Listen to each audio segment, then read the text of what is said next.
Today we have with us Professors Anjali Montero and KP Jaishankar, and they will be speaking about the Diversity Web Archive. Anjali Montero and KP Jaishankar are retired professors from the School of Media and Cultural Studies, Tata Institute of Social Sciences, Mumbai. They've played a key role in setting up the school as well as the MA program in Media and Cultural Studies. They are media teachers, researchers, authors, and documentary filmmakers who have worked with community based collaborative films since the 1980s. I'm really sorry, please excuse my brother. They were, they were attached to the University of Lund, Sweden as Erasmus Mundus Scholars in 2013 and have been awarded by and associated with several reputed institutions like the Howard Thomas Memorial Fellowship in Media Studies, Goldsmiths College, London, University of Western Sydney, University of Technology, Sydney, among other leading media and design institutions and universities in the USA, Australia, Europe, and Asian countries. Professor Montero was a Fulbright visiting lecturer in 2006-7 at the University of California, Berkeley.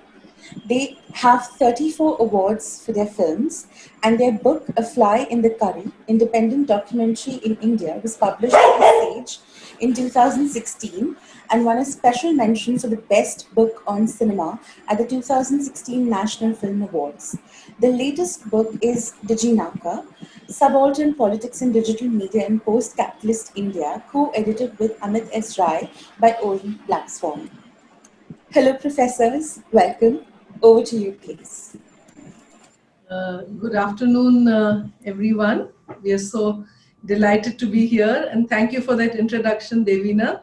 We have a long history of collaboration with SN School, so it's a particular delight to be here. What we are presenting today is something that we have been writing about also in the past and have also presented in the past, but we thought that it was an important initiative to share, because it's both a research initiative as well as a kind of a collaborative initiative in making different kinds of research, putting it into the public domain, which is something that we really need to do in public universities in our times. So the context in which this archive that we call Diversity has come about is, the city of Mumbai itself and its so-called multicultural fabric, or so it has been celebrated for, many years. But as people who've been in the city since the 70s, we've seen, the story changing quite rapidly between the 70s and today. And, there are various kinds of erasures and expulsions of both its history and geography. We find spaces like the, mill lands being erased. We find events in recent history being rewritten. And there is a kind of new imagination of the global city, which, is based on these erasures and expulsions. I'm sorry, in a sense, we see the Diversity Web Archive as a response to, these erasures, and as a space where, one could, talk about alternative narratives of the city, and, to bring to the public domain experiences, communities, histories that, are today being so rapidly erased. So this is, the landing page of the archive. So actually the archive is just a sort of a landing page, and it has various sub-archives that we will be talking about later. The first archive, I mean, we got into this business in, 20 years after the violence of 92, 93. And in fact, there was a campaign to remember, and as a part of that, that we sort of participated in the campaign. I think when many of you must have been very young or not even born when this violence took place, but I'm sure you would have heard of it. A large number of people lost their lives. Justice was never done, as happens in many of these cases. And 20 years on, there was a need to kind of problematize the whole idea of social memory and to counter this kind of erasure of violence, because justice denied is something that we need to speak about. So what I'm going to share right away is a clip from one of the films that we made, but which we'll be talking about later. It's called Farooq versus the State, and I think it will kind of give you an idea of what we were trying to do.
जनवरी 1993 को 12:30 बजे जब हम लोग नमाज के लिए आए थे, और वजू करने के बाद कुछ देर के बाद पुलिस मस्जिद में दाखिल होती है।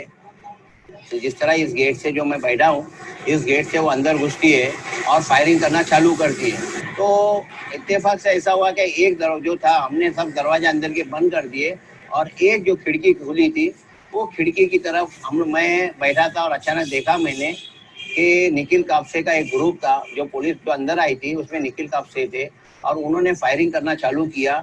उसके अंदर 6 लोग मारे गए और 7-8 लोग जख्मी हो गए, जिसमें हम मेरे को भी गोली लगी थी और वो मैं जख्मी हो गया था उसमें।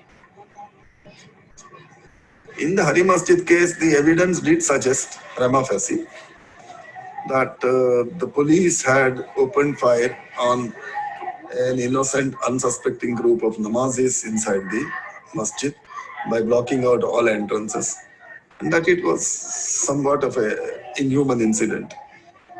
The evidence did suggest that a particular officer by name Nikhil Kapse, I think, who was the inspector of the police station concerned, was prima facie guilty of all this atrocity and recommended that action should be taken against him. Once the recommendation is made by the commission's job is over. Thereafter, it is for the state government and the machinery of criminal court to deal with the issue.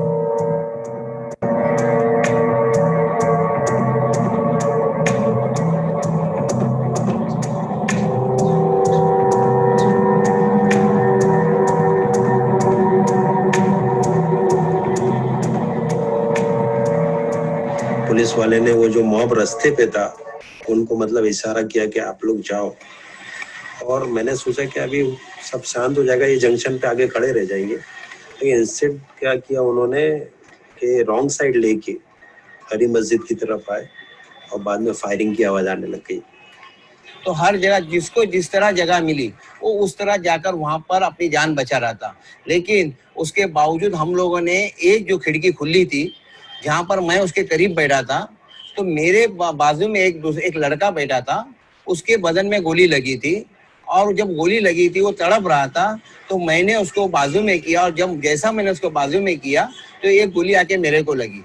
एक side से एक शमशुद्दीन नाम का लड़का जो था वो जब वहां से सामने से आ रहा था तो उसके पैर में गोली लगी थी, इंस्पेक्टर ने मारा था। तो जब उसको मारने के बाद जैसा वो करीब आया तो इंस्पेक्टर निखिल कापसे ने उसकी छाती में गोली मारा और वो वहीं पर खत्म हो गया।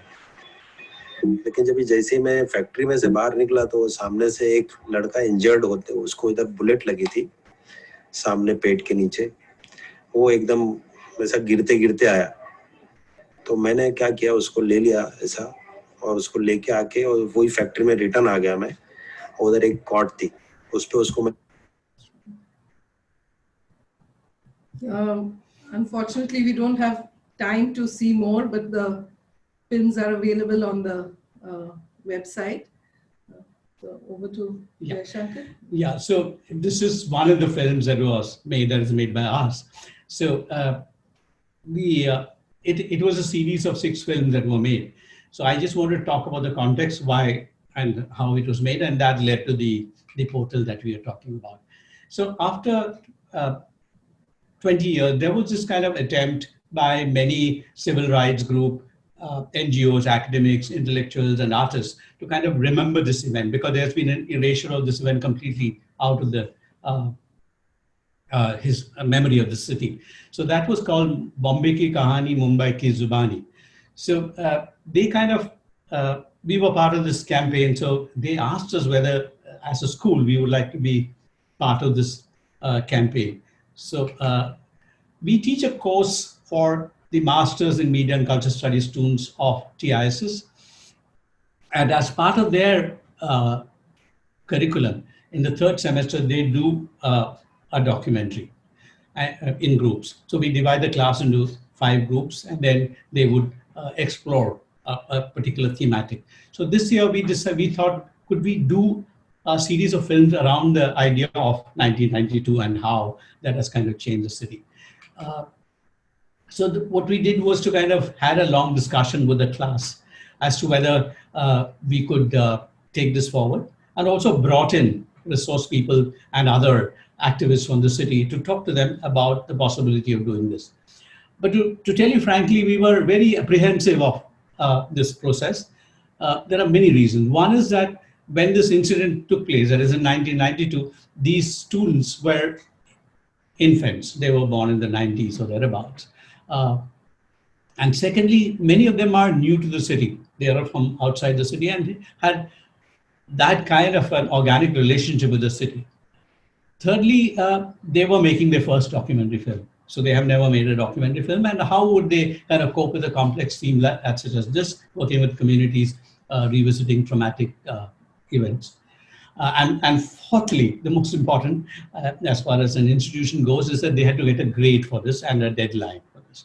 So we were not very sure whether they would be able to take this forward, but the class was kind of unanimous in their said that, we want to work with this. So that's how it came about.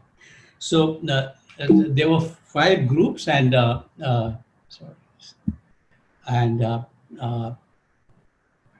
we were also, as teachers, inspired to make one film on a theme that was not talked about, which was the denial of justice, which is the clip that we just shared with you. So we made that as well with them. And these 6 films were disseminated all around the city as part of this campaign. The students went to many colleges, community settings, NGOs, and showed these films and had Q&A sessions. So of course, all the films were kind of talked about how one could remember these, and kind of also critically engage with these normalized prejudices that one saw all around us, and which of course today has become much more strident. So this is, for example, one of the screening Q&A sessions that we had, with all the participants and with a large crowd, and it was kind of very interesting and enriching experience for the students as well as us as teachers. I just go to play another clip which kind of talked about, because the whole demographic profile of the city, due to dislocation and kind of relocation of communities, kind of changed the map of the city, so to speak. So this is a clip that would kind of talks about those kind of processes that were set in motion by one of the student groups. Actually, I'll share it from you. Yeah. Yeah, so this is from the point of view, the protagonist of this film is a teacher, and she's, reflecting on the idea of history, reflecting on the idea of how young people, perceptions of, how an event in the past has shaped the way in which young people today, what they have to face. So, I mean, this is just, and she's written about this too. So this is a very small clip from that film called Badalte Nakshe, or Changing Maps. As my parents were working, so my grandmother used to stay with me, and she used to, tell a lot of things about her childhood days. There were 3 sisters, and after the partition, one sister was migrated to Bangladesh, one sister migrated to Pakistan, and she was in India.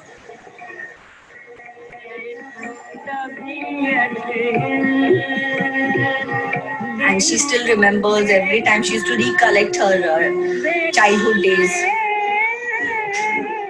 And vaguely I remember my grandmother's sister came from Pakistan.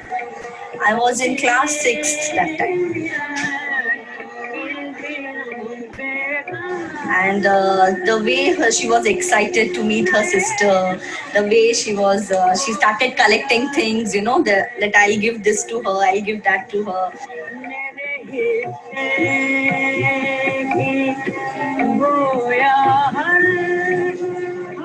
उनका visa सिर्फ बॉम्बे का visa था, और उनका जो घर है वो बिहार में था. तो यहाँ पर आकर भी वो अपने घर नहीं जा पाई.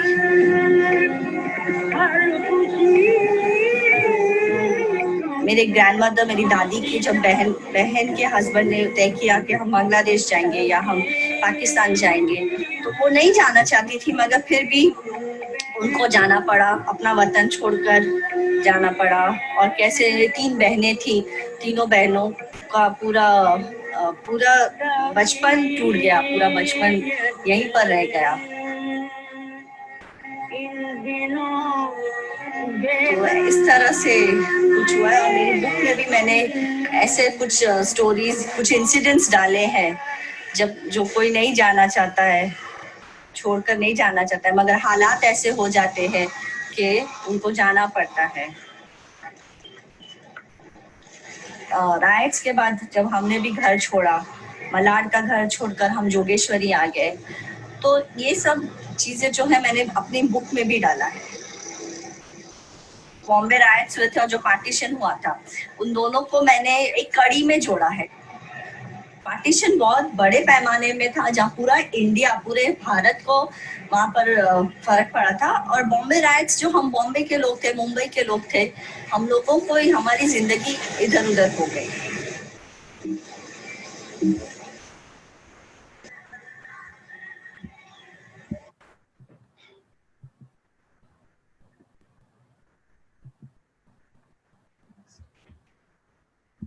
As my parents were working. Sorry.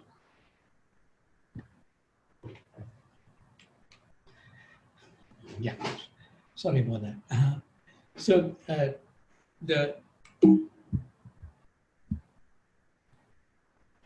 So coming back to the series, so this is one of the films, and it kind of, she compares the turmoil of the partition and where people had to leave the country to the situation where they had to kind of leave so-called Hindu-dominated localities and move to Muslim ghettoized situation. And I talked about the Q&A sessions that the students had. So we had long discussions with them after the process, and they talked about the kind of learnings that they had in this process. And they were kind of, it was very heartening for them. For example, Mumbai is always talked about as a cosmopolitan city, but they realized the kind of sharp inequalities that informs the kind of underpins of city today. And it's also for them an interesting experience to engage with this reality of the city. And also what they felt was that it was that they could contribute, not only just make a documentary film as a part of a curriculum, but also contribute to the idea of social justice within the city. So that was another interesting kind of learning that they have had as part of this.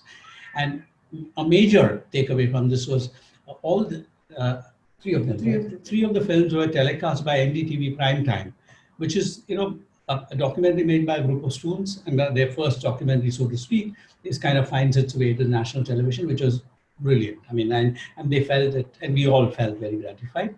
And by being on primetime television, it also helped the campaign give a little more visibility than it had. Let me just play that here. So after this process of making these films, we had several screenings, as I said, and during one of the screenings, somebody kind of volunteered pro bono to kind of help us put it together as a web portal where the themes of the films could be used as a spine to create a web portal. Actually, I'll just take you there.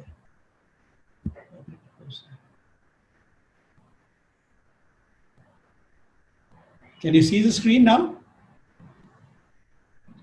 Devina, can you see the screen? No. Yeah.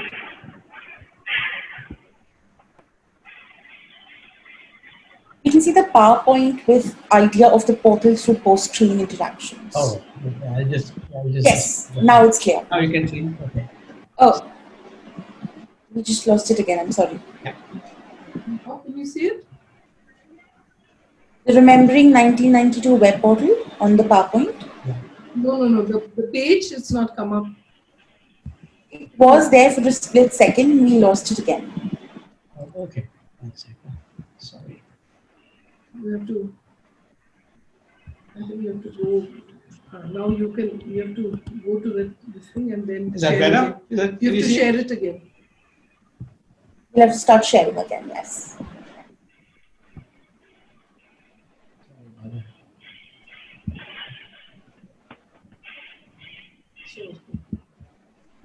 Yes. Yeah.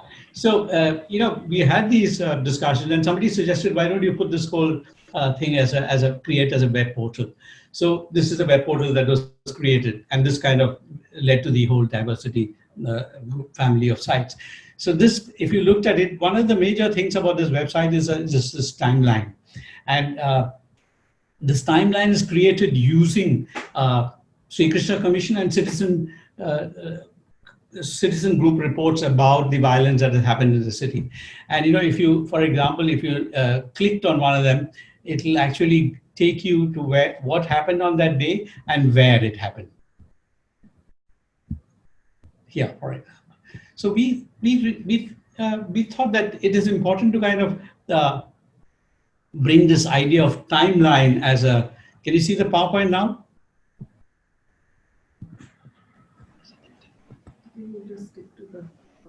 Okay. Yes, we can see it. Both. Yeah. The PowerPoint? Okay. Not the PowerPoint. The web.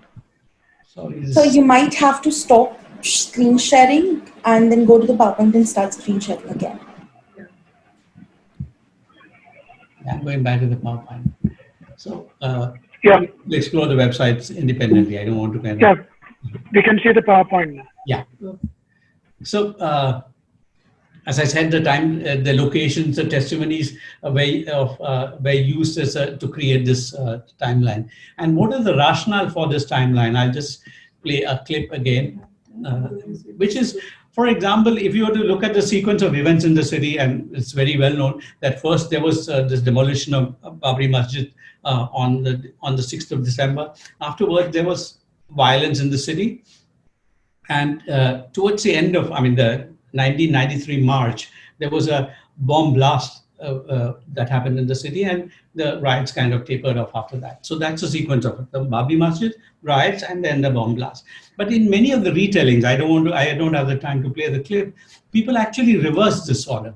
That there were first bomb blasts, and that led to riots in the city, and that led to the demolition of the Babri Masjid, a recent event. So we thought it's important because history is one of the casualties when you talk about today particularly. So we wanted to kind of reinforce the idea what was the syntax of events. I'm going to skip this because I think we are running out of time. Yeah. So as we mentioned earlier, the website is organized around a set of themes. One is the idea of struggle for justice, and the film Farooq versus the State comes there. But it's not just these films. The films form the backbone, but there is a whole lot of other material, which, as we will show you later, which we have kind of crowdsourced. We've done additional interviews that talk about each of these themes. So one was struggle for justice. The second is dislocation, where we have two films, Badalte Nakshe that we saw a clip from, and there's another one called Aakhri Pana, which is set in this place called Mumbra, which is sometimes referred to as quote unquote mini Pakistan.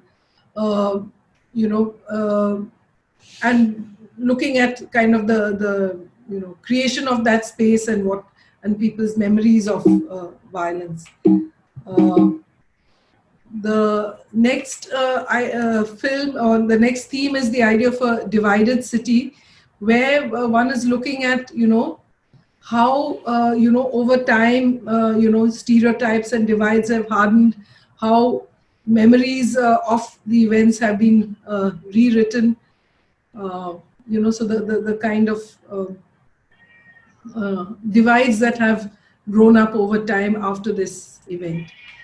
The next theme is media representation, which is how were the events framed in the print and visual media, and there's a film on that. And the last theme was peace initiatives, which again was revisiting a space which we had worked on earlier, which was Dharavi, and looking at how peace initiatives have worked there over a couple of decades.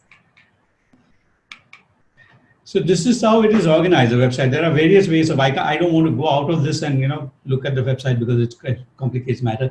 So if you look at this, you have the entire website is organized around these themes: dislocation, hardening, divide, struggle for justice, peace initiatives.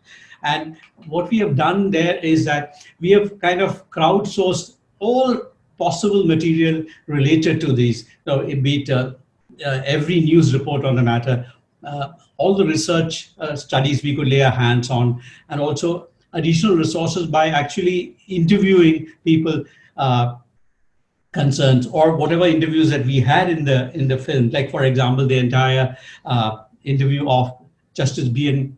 Sri Krishna is there with a transcript of what he said. So this became, for example, a site where every material related to the 1992 violence can be accessed at one spot. So it's a very deep archive with all the material archived there, and also using those themes that we talked about as a spine. So to kind of reflect on what this attempt has meant for us and what we feel it sort of has to offer. So the first is I think it's an attempt to situate student work in a kind of social context, and how do we connect the inside of the university with the outside of the world. It's also an initiative to try and expand the horizon of the documentary as a form, where the documentary is not just looked at in isolation, but as in the context of various other texts, both audiovisual and print.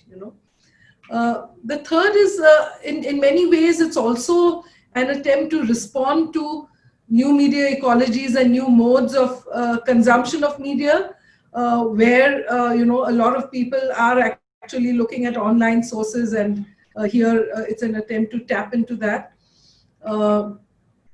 Of course, all the materials is with a Creative Commons license, and people can use them. And also to bring out different narratives and entry points when looking at there is no one narrative. There are multiple narratives. It's a complex event, and people need to put together, look at various sources and put together their own understanding of what happened in 92, 93.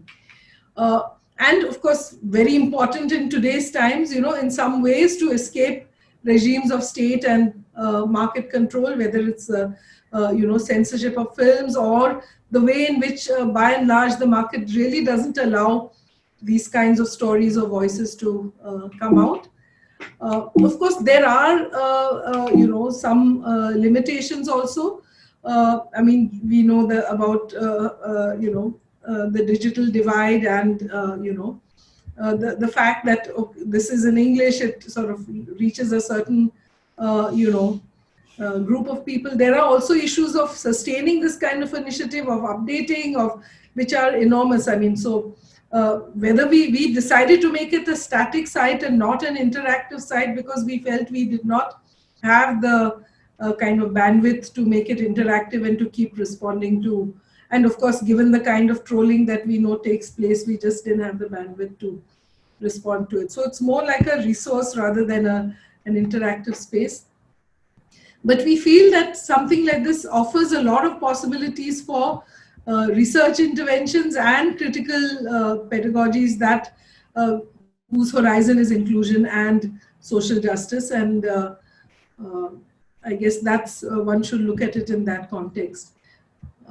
So this is, as we said earlier, after that first archive, we did a series of other archives, again based on the films that were being made every year. Of course, the first one was done with some outside help, but these are the later ones. We didn't have the resources, so they've been done on a WordPress theme that can be easily updated in-house, and which one of our alumni actually helped us to put together. So there's Mill Mumbai, then caste, Cosmopolitan Mumbai, looking at caste in the city, looking at the idea of waste in the city, and which communities deal with waste, how are they looked at, how does the city deal with its waste. So a whole lot of things get tied together there. The idea of Mumbai streets and who has a right to the streets, who has access to the streets. And then, migrant Mumbai, looking at the whole space of the migrant in Mumbai, and which communities get treated as migrants, and which, people are seen as having a right to the city. So this is the kind of, last one that we've done, and we are still working on something based on the series of films that was done last year.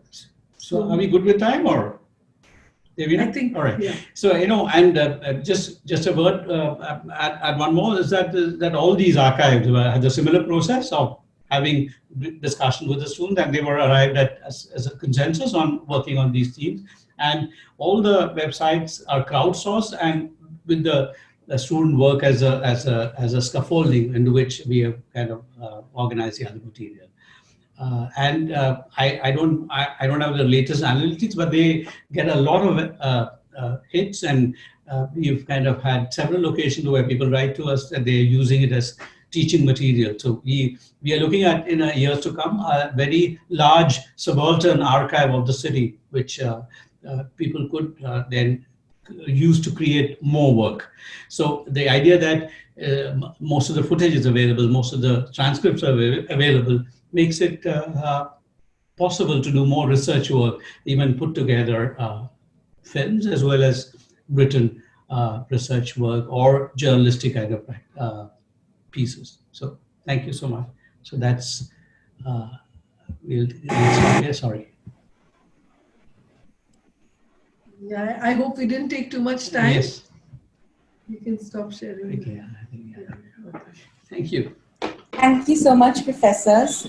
Your presentation focused on a research-based pedagogical initiative, the Diversity Web Archive, created with young citizen students that aspires to deploy the documentary form to explore the city, locating it within the on-ground struggles for social justice and resistance to regimes of censorship and control in the digital age. Thank you so much. We'll have live questions from the Zoom meeting participants shortly. I will ask you all the Zoom chat and FB Live comment questions towards the end of the meeting together, professors. I request participants now to raise their hands and I will announce your names in order. You will find the raise hand option next to your username. Please scroll down to the bottom of the screen to Zoom activity controls and click on participants and you'll find the raise hand icon there below the participants' usernames. If you can't raise your hand for some reason, please let me know in chat that you would like to ask the question live via personal message here. Kindly turn on your microphone and or video depending on your connection when it is your turn to ask. Please keep your questions as brief as possible so we can have maximum interaction. We will take questions starting now for the next 10 minutes only to manage time better. So just a second, let me figure out questions.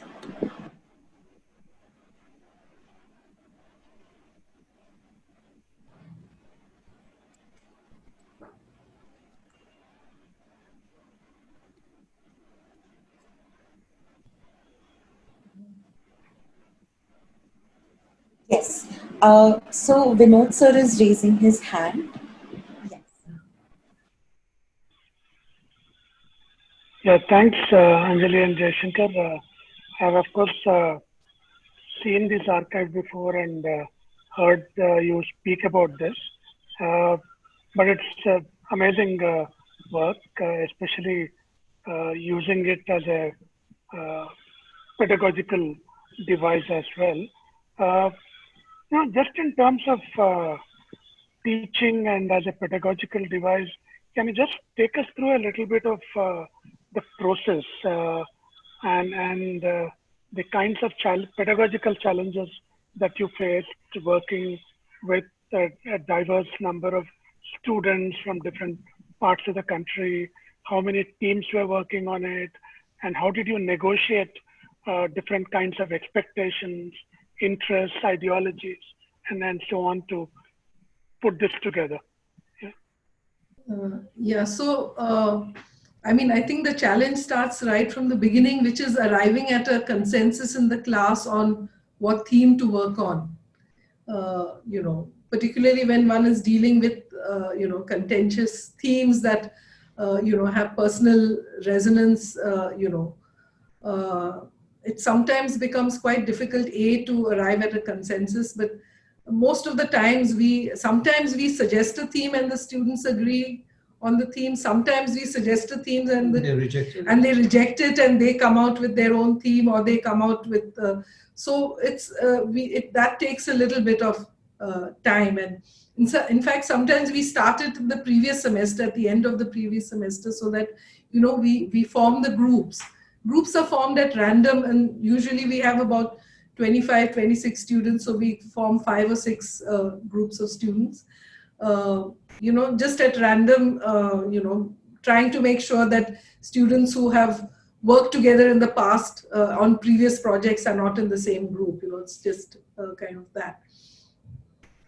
So once we arrive at a consensus on the theme, then we start bringing in different kinds of people to speak on the theme. Some of them are researchers, some of them are activists, quite a few are people with a lot of field connections who have been working for years in the field. So the idea is also, one is that the students get to hear that part of the story. The other is they also form connections with these people and use that as an entry point to, visit communities. So many of them are working with movements or with NGOs. And so it's entirely up to the students to decide sort of what to explore. And some of them, go to 2 or 3 different spaces before they finally arrive at what the group would like to do. usually within the group, somehow, I don't know what the process is there because we are not at that end of the process, but they managed to arrive at, a common theme within the group. I don't think that has always, has been particularly contentious. We also have to sort of make sure that there isn't great overlap between what the groups are doing. But at every point of time, the groups have to meet together and meet with us and, talk about where they are in the process. And but usually quite miraculously, it works out that they end up doing sort of, covering various aspects of the theme. I don't know how it happens, serendipity or... No, as regards to the logistics of this process is that, once we have the discussion in the class and then bringing in these resource persons which Anjali just talked about, then we divide them. They are divided into groups and they kind of work on sub-themes. So they go out into the field, do recce and identify themes. Sometimes they come back to the class and discuss. Everybody hears the theme that they want to work on. Sometimes during the discussion, they also retweak their ideas. So and then we get them to write a shooting script, which is also discussed in the class as far as possible. They share it with us and send it to everybody in the class. And people do give suggestions. And then, of course, they start shooting and produce that film. So it's a process that's very, very interactive with the entire class, and they kind of learn from each other in that process. Yeah, and we tell them that, look, it's going to be a challenge. Be prepared for your subjects, walking out on you in the middle of the film, or, you need to handle this carefully. And there have been cases where there have been, difficulties that people have faced in the field, and they've had to even change, their theme sometimes, or tweak it, or negotiate, or whatever. So, but in many ways, we feel that it's a very, and we guide them through that process. So we have individual meetings with groups also. It's quite a time-consuming kind of a process, as you can imagine.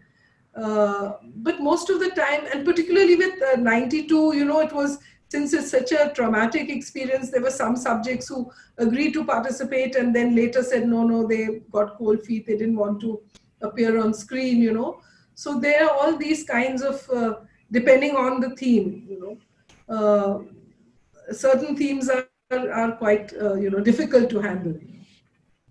And of course, at every point, we meet groups individually as well as we meet as a class, and discuss things.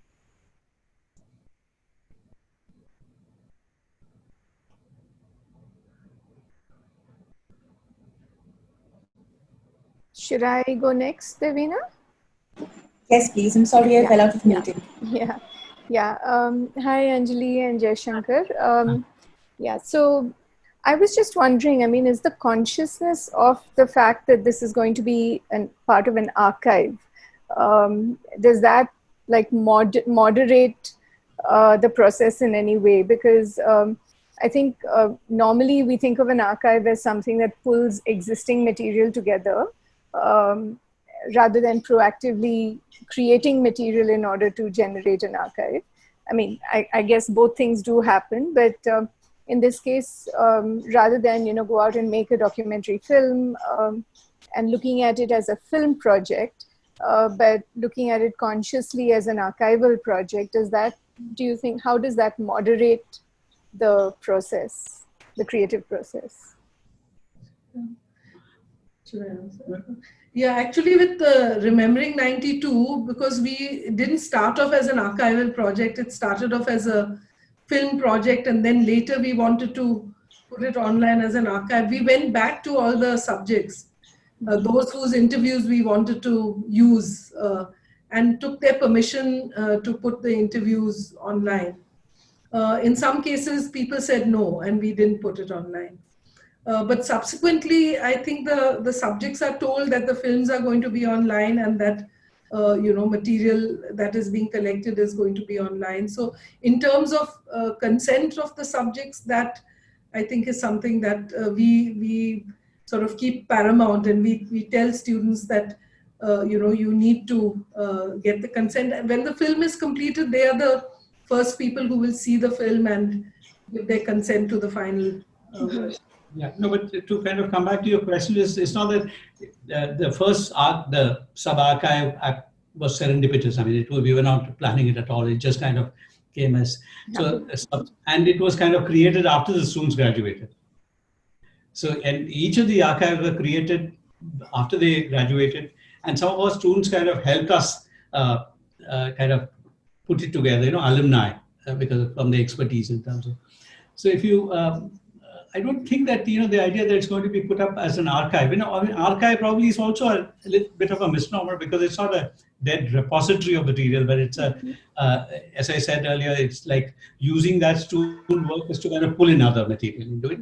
And the key ideas that we worked with is that, when you talk about how does then one expand the idea of documentary itself and, embed it in a larger intertextual kind of reading context. And also, how do you then also translate that one point of view documentary film generally tend to have? So there are several points of views which kind of now begin to expand that horizon. And thirdly, of course, the possibility of dynamic content being, the content being dynamically revised. So I'm not sure whether the students have this awareness. I mean, they of course know that it might become part of an archive.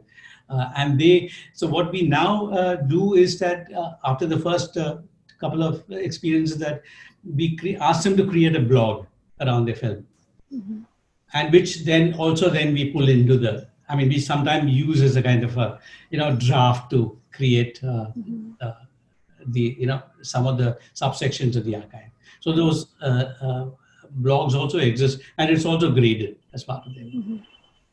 So the blog has, say, for example, a director's statement. A blog has a trailer. A blog has stills and other materials or the research that they have done. So the blogs also exist, and we are not really kind of pointed in. Yeah, because I would think that once they're part of an archive, you need more context in order for the film to be read at different points of time in the way that you want it to be read, or even to provide opportunities for different kinds of reading. So, and also the fact that it's called diversity, which also gives you a lot more opportunity to kind of go. Yeah. I mean, it doesn't have to be so focused, because it's talking about the city as a diverse space.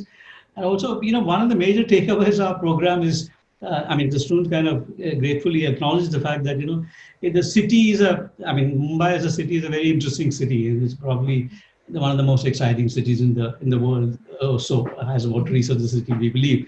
So it's one of the major takeaways, the engagement with the city and what city teaches them. So this is yet another process in which, that they're kind of pushed into the city to work with communities. Right. Thank you. Next, we have Anjali ma'am. Hi, professors. Thank you so much for the very enlightening talk. My questions are very basic. I want to know, in the archive, so students go beyond collecting material and making the documentary. I saw some academic journals also in the web archive. So is it them who look for relevant academic journals regarding the topic that they're making the film on? And what about the budget? Because some of the academic journal articles do cost, I think. And how do you go about collecting, adequate budget for the whole archive? Yeah. So as Jaishankar mentioned, a lot of the building of the archive actually happens, later after the films are made. The films are used as the spine, but we, have a kind of a separate project. A lot of the time we don't have, much resources. We try and, squeeze it in somewhere, but we try to get one person to work at least for a couple of months, full time in terms of crowdsourcing material. So we do things like write to filmmakers or write to various people who might have, worked on this thing, or who might have resources, and asking for, material that they would like to share. In addition to that, we, compile things that are in the public domain. We compile bibliographies of stuff. So that is all done. It's not done by the students. It's done subsequent. because that takes a fair amount of time, you know. It could take about 6 months of work to actually put it together. So it's I mean, we have very, I mean, except for the first archive for which we had a proper budget, you know, our research council sort of supported us, you know, to build it.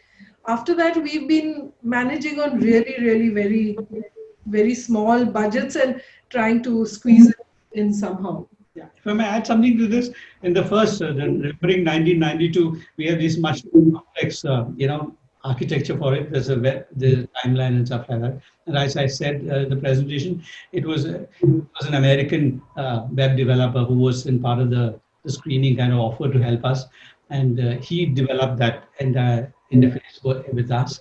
And then, of course, the only money that we had to spend was to actually get somebody to.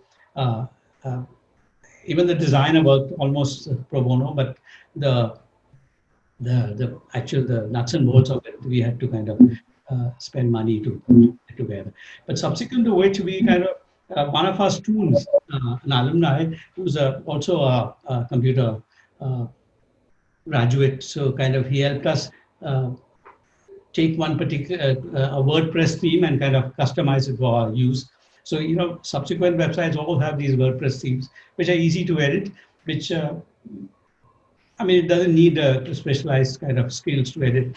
So we use that. And if you ask us the budgets for it, almost, I mean, I would say that not much at all, because much of the material for that has come out of research of the faculty or some of our familiarity with that particular theme. But we've had an alumni or, you know, somebody who was part of that team working and helping us collate this material together, which they have already collected and organized it that way.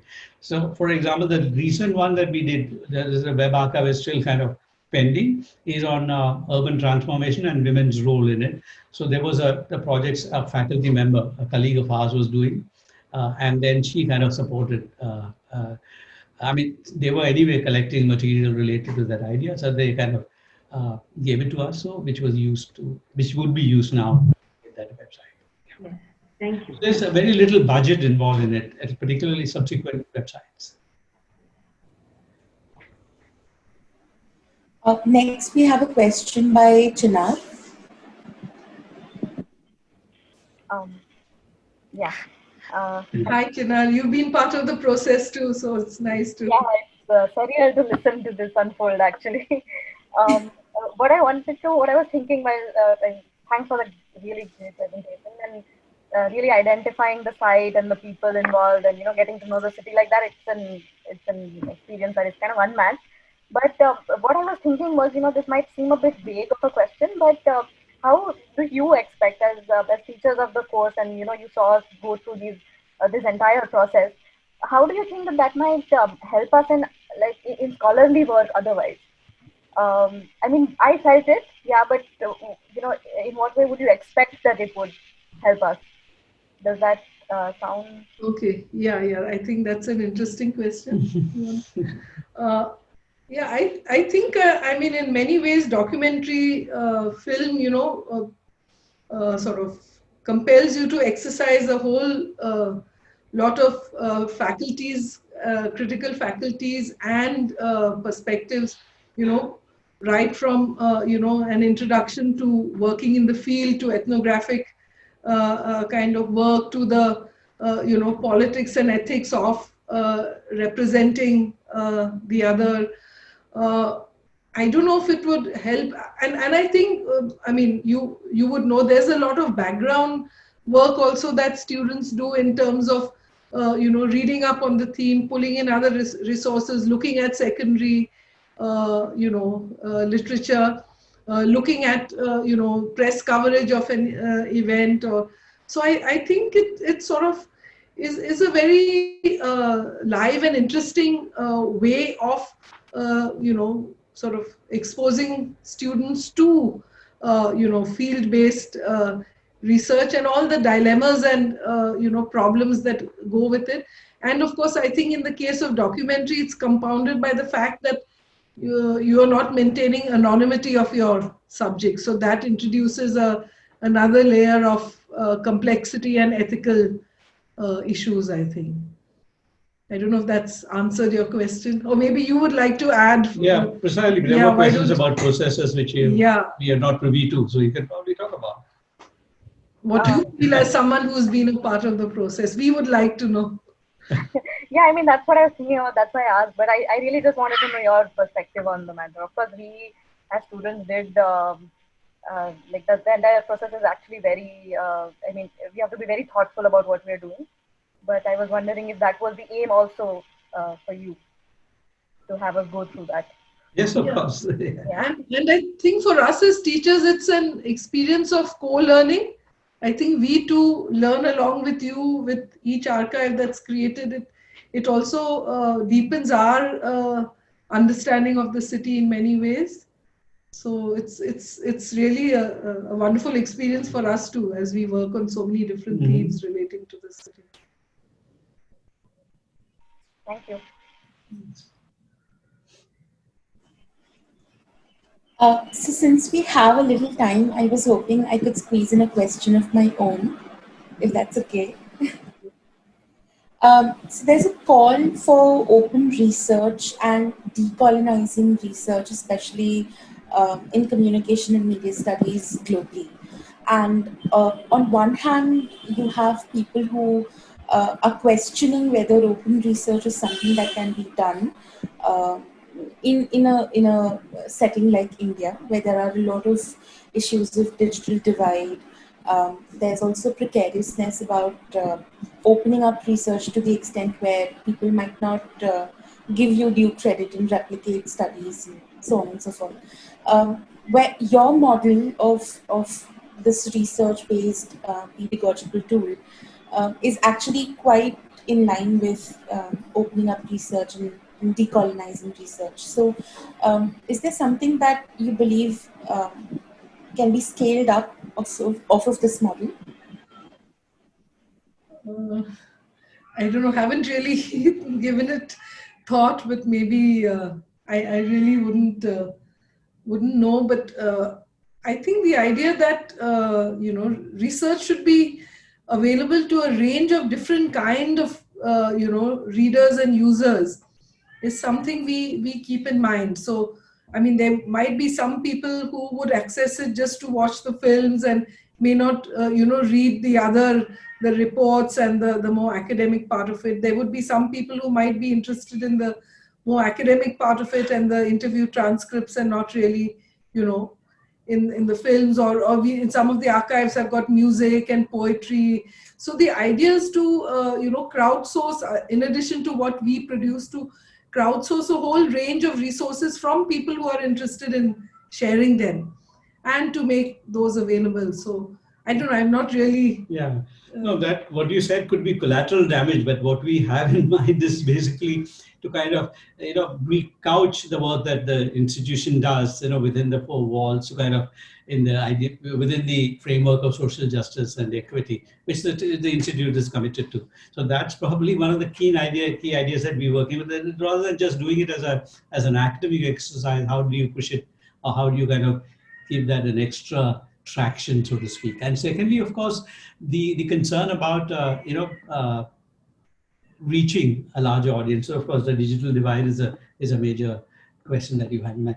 If I have quickly tell you a small anecdote, is that one of the websites at the Cosmopolitan Mumbai had one of the films was about this is prior to the beef ban in Maharashtra, the slaughtering, and so the students actually worked on a film that kind of talked about the ideas related to beef and livelihood issues surrounding it. And to kind of the story short is that it was selected as part of a film festival in Delhi, but then from the synopsis, the B word kind of the ministry didn't like that, and then they asked them to pull that film out of that festival. And of course, as soon as it was done, there was a lot for press coverage on the film, and I think within about a week there are about 60,000 hits on the film, which I don't think any of the films that produced by the school has had that kind of traction. So to kind of give you a sense of how this helps us to kind of reach a larger audience, without and escape the regimes of control. So these are some of the key ideas, key concerns that we've had. Was to kind of work with, how do you kind of make materials that kind of goes beyond the walls of the university? Thank you so much, Anjali ma'am and Jaishankar sir. So this is all the time we have for today. Thank you again. It's been a pleasure. Yeah.